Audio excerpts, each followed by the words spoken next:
Hey everybody, Adam Rogers back again from Power-Tek Group. Today we're going to be going over another safe work practice. We're going to talk about extension cords. I know, seems boring and about as basic as it can be, but there's a few things you probably don't know about our policies regarding extension cords. Number one, they got to be in good shape. They can't have rips and tears in the jacket, and you got to do an inspection on your cord before you use them, because something like this, you'll see that it happens to be missing a ground prong. So we're going to replace this with this new head. You can buy these at any distributor. They're a couple bucks. It's not a big deal. I'll be showing you how to do that while I talk about extension cord policy. Now, when you're using extension cords, you're going to want to make sure that they're run in a nice area, like usually along the wall, so they're out of the way and people aren't going to be able to trip on them. You don't want to be running them through door frames where they can get pinched by the door. Basically anything that could damage a cord you want to try and avoid.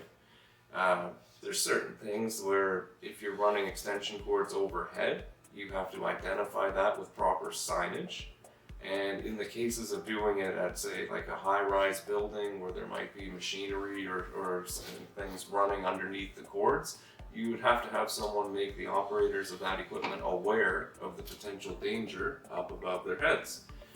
Now, we do a lot of work outside. We do a lot of work in areas that might have, they might be damp, there might be water on the floor.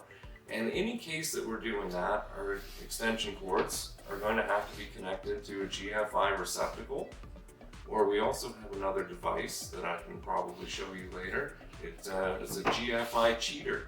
It's basically a little extension cord. It's about this big, but it has a built-in GFI right on it, so it's like a field GFI.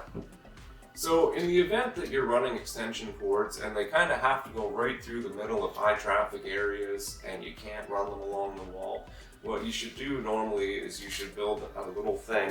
So if your extension cord is kind of running like this, you would take some plywood or 2x4s or something and run it on each side of the cord so as to keep this in a protected cavity so no one can step on it, drive over it and such and damage your cord. And in addition to building your little ramp thing for your cord, you're going to want to make sure that it is, spray painted orange, or it has proper signage to say like caution, electrical cords are being run here. Anything you can do to make sure that your cords are safe and people aren't getting hurt if they damage your cord. You don't want them to trip, you don't want them to short it out. There's a lot of different things that can happen, so proper signage and proper protection are a must. Okay, well, now that we've gone through the painstaking process of changing the end of our cord, we now have a ground pin. This cord, after another inspection, is safe for use. There's also, if there's a problem with the other end of your cord, there's also a female end that you could put on. It's the opposite of a male end, but you need a male end and a female end for an extension cord to work properly. So another thing to keep in mind when you're using extension cords is that you have the proper gauge of extension cord. You want to make sure if you're running a 20 amp circuit that you have at least a 12 gauge cord.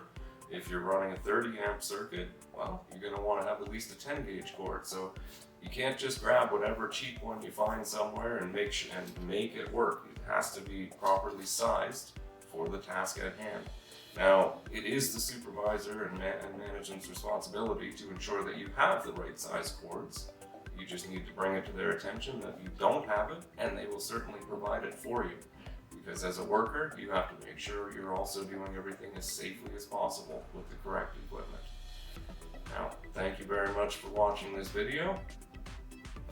Stay safe out there.